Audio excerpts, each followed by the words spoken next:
Dieu, tu sais quoi? Je veux pas pécher contre toi. Je veux pas commettre ces actes que tu trouves horribles. Mais il y a une chose que je veux faire. Je veux plus être dans ta présence. Je veux plus commencer à prier parce que moi, je t'ai fait confiance. Moi, j'ai cru en toi. Mais au final, ça m'a rien donné. Ça m'a rien apporté. Alors, je préfère compter sur moi-même, sur mes efforts, faire mes choses par moi-même.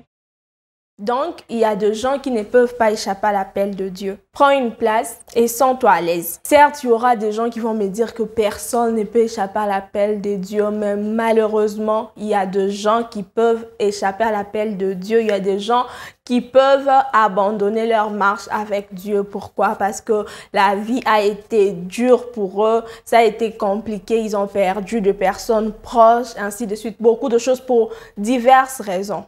Malheureusement, mais il y a de ces gens-là, comme Jonas, même quand tu veux taper à côté, sache que si Dieu t'avait choisi pour faire quelque chose, tu ne peux pas passer à côté, tu vas faire la chose. Si Dieu t'avait choisi, tu vas rester son choix jusqu'à la fin de tes jours. Je vais te partager mon témoignage. Alors, je suis chrétienne, née de nouveau depuis 2019. Et malheureusement pour moi, je n'avais pas pu suivre les enseignements d'affermissement. Parce que peu de temps après mon baptême, j'ai eu mon bac, j'ai eu mon diplôme d'état et j'ai quitté mon pays pour aller dans un autre pays, un pays où on peut dire musulman, un pays arabe. Et arrivé là-bas, bien sûr que je continuais à être cet enfant de Dieu parce que vous savez, lorsque vous venez de vous faire baptiser, en tout cas, je ne sais pas, mais pour la plupart de gens, lorsqu'on vient de se faire baptiser, en tout cas, on se sent fraîche encore dans les Seigneurs et on s'attache tellement. Et quand je suis arrivée dans ces pays-là, bien sûr, au début, c'était facile. Au début, c'était facile pour moi. J'ai continué à craindre mon Dieu, j'avais mes programmes, je faisais mes choses. Donc, en tout cas, la vie continuait, tout était bien. Aussi longtemps que j'avais de quoi manger, de quoi boire, j'avais un toit sur ma tête, je ne m'inquiétais de rien. Étant donné que je ne suis pas aussi une personne qui aime trop le fait, j'aime pas trop que les gens me connaissent, que les gens aient de mes nouvelles, si je peux le dire comme ça. J'aime rester en tout cas enfermée, j'aime rester à mon coin. Aussi longtemps que j'ai de quoi manger, de quoi boire, j'ai un toit sur ma tête, ça me suffisait largement parce que j'aimais aussi passer plus du temps dans la présence de Dieu. Alors, dans ces pays islamiques ou arabes, j'ai fait 5 ans. Et dans les 5 ans que je fais, je peux dire encore les premières années, c'était facile. C'était facile, c'était bien, j'ai prié, je vais dire 3 ans. Pendant 3 ans, la vie était normale pour moi. Et après, étant donné que je suis une personne je vais le dire comme ça, j'étais une personne qui priait beaucoup, j'ai reçu beaucoup de paroles, je peux dire de la part de Dieu, on me prophétisait aussi, on me disait tellement de choses et avec la crainte que j'avais, je peux dire que ça m'aidait et je continue aussi à craindre mon Dieu. J'avais ce qu'on appelle la foi. Je ne sais pas s'il y a dans ce monde ici les gens qu'on peut dire que ces personnes-là ont eu la foi. Moi, j'avais cette foi-là. J'avais vraiment cette foi, j'étais sereine, j'étais sûre. Même lorsque les choses marchaient de travers dans mon cœur, je savais que c'est que Dieu m'a dit, c'est ça. Dans mon cœur, je savais que c'est que Dieu a dit à toutes ces personnes-là, Dieu est passé par toutes ces personnes-là. Pour moi, c'est que Dieu leur a dit, c'est ça. Parce qu'à moi-même aussi, Dieu me parlait. J'étais vraiment, je peux dire, en sécurité. Et je me disais que rien ne pouvait me détacher de l'amour de Dieu. Mais malheureusement, pour moi, il est arrivé un temps où j'ai décidé d'abandonner, j'ai décidé de lâcher parce que malgré tout ce que je voyais moi-même dans mes rêves, dans le moment de prière, malgré tout ce qu'on me disait, les choses que je voyais, les choses que je commençais à voir étaient maintenant différemment de tout ce qu'on pouvait me dire autrefois. Et du coup, ça m'avait déstabilisée tellement que j'encaissais. Je suis arrivée à un point où je me suis dit, Dieu, tu sais quoi? Je veux pas pécher contre toi. Je veux pas commettre ces actes que tu trouves horribles, mais il y a une chose que je veux faire. Je veux plus être dans ta présence. Je veux plus commencer à prier parce que moi, je t'ai fait confiance. Moi, j'ai cru en toi, mais au final, ça m'a rien donné, ça m'a rien apporté. Alors, je préfère compter sur moi-même, sur mes efforts, faire mes choses par moi-même. Mais je veux pas aller, cela ne veut pas dire que je vais devenir une personne qui fait de fête, une personne qui ne respecte plus la parole de Dieu parce que je me disais toujours que peu importe, je sais qu'un jour Jésus reviendra et je n'aurais pas raté le ciel parce que la vie a été dure pour moi, alors je préférais aller à gauche et à droite. Aussi, ça c'est pour vous dire que tout ce que Dieu nous dit dans la Bible, le commandement de Dieu, en fait, ce n'est pas pour le trône de Dieu, ce n'est pas pour sécuriser le trône de Dieu, mais c'est pour notre propre bien. Alors tant mieux ne pas le faire. Et Et après, quand c'est arrivé ainsi, je ne priais plus. Je ne méditais plus en fait. La vie de la prière, c'était plus mon truc. J'ai dormi comme ça, je me réveillais comme ça, je mangeais, je faisais mes trucs. En fait, le reste, ça ne m'intéressait plus. Être dans la présence de Dieu, ce n'était plus mon délire, si je peux le dire ainsi. Alors, il est arrivé que quelques temps après, une sœur est venue chez nous. Elle venait d'un autre pays et elle est arrivée dans les pays où je suis. Et du coup, elle a commencé à habiter avec nous dans la même maison. Et la sœur, elle priait beaucoup. Une fois, elle m'a dit que Reine, je vois que dans votre chambre, il y a tellement l'obscurité, vous n'avez pas une vie de prière, vous ne priez pas.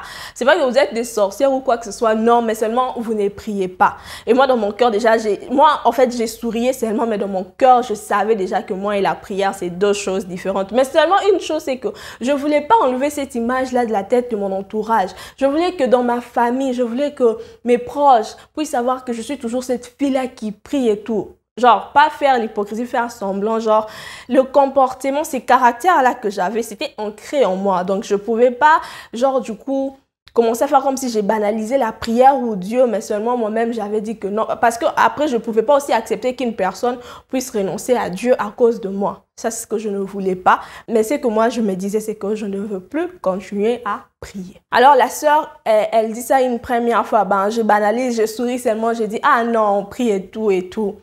Et après, un jour, elle me dit encore, Keren, j'ai fait un rêve.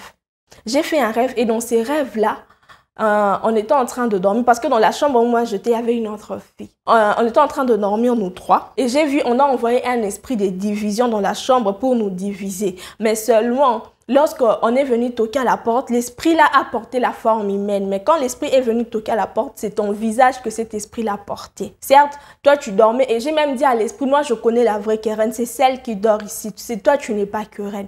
Keren c'est moi. Et toi tu n'es pas Keren.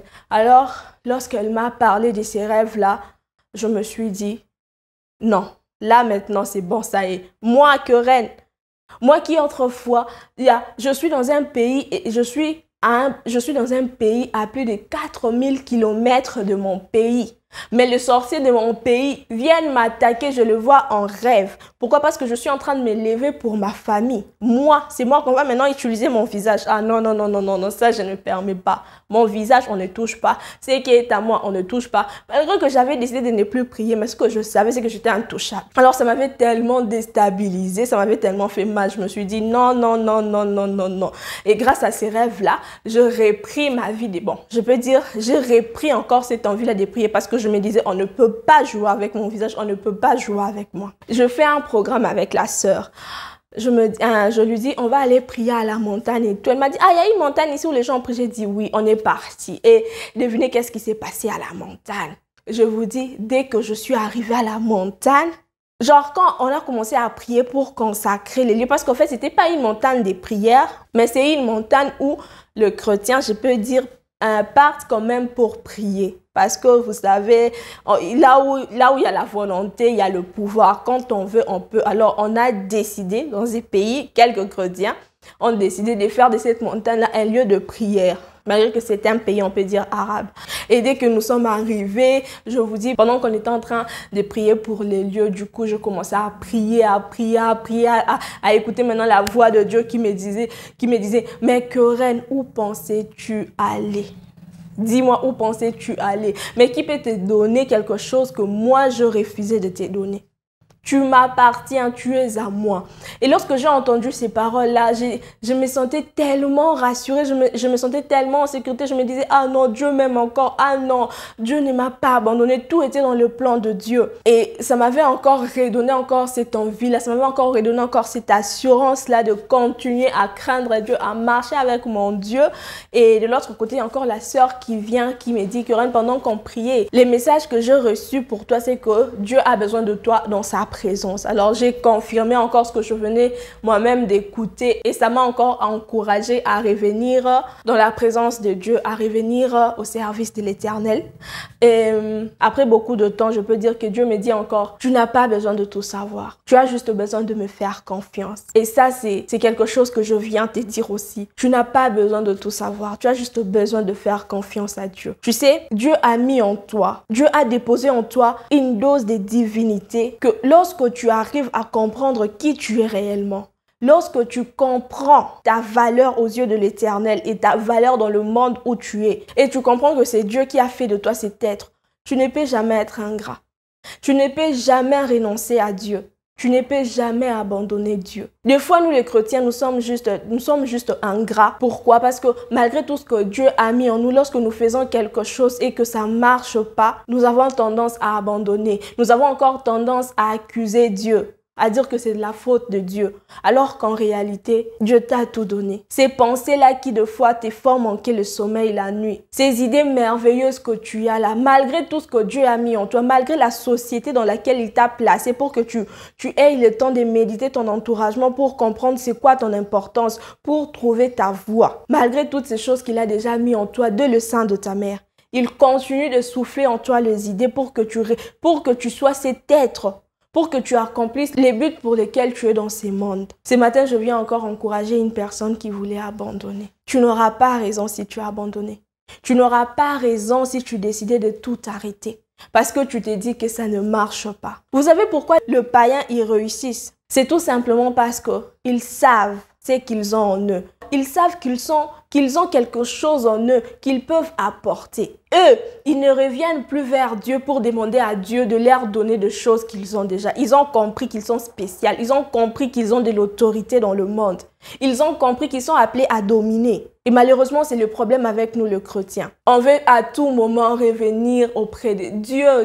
Dieu donne-moi. Dieu fait. Il te l'a donné. Dieu t'a tout accordé. Et au-dessus de tout, dans ce monde où il arrive de fois où lorsque tu regardes une personne, tu t'inquiètes. Tu remercies Dieu parce que tu as deux yeux. Il y a des gens qui ne parlent pas. Toi, tu peux faire sortir des paroles de ta bouche. Il y a des gens qui n'entendent pas, mais toi, tu peux entendre cette grâce-là. Et c'est toi qui, à chaque fois, tu veux abandonner. Et c'est toi, à chaque fois, tu veux remettre la faute à Dieu. Dire que Seigneur, c'est de ta faute.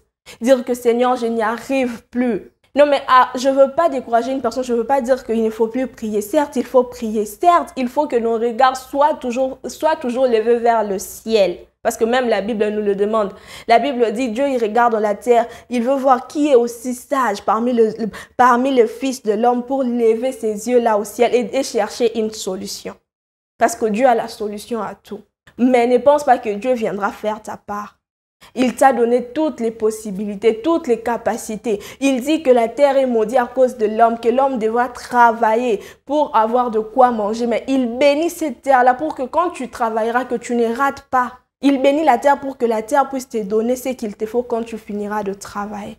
Le temps m'est réduit. Ce message, c'est juste pour fortifier encore quelqu'un. Tu ne peux pas abandonner parce que Christ en toi, c'est l'espérance. Christ en toi, c'est la vie. Christ est la vie. Tu ne peux pas abandonner, tu ne peux pas quitter la vie pour aller dans les ténèbres. Surtout que si tu as un choix de Dieu, c'est à toi-même que tu fais du mal. Parce que Dieu, il ne te laissera pas. Abonne-toi, que Dieu te bénisse.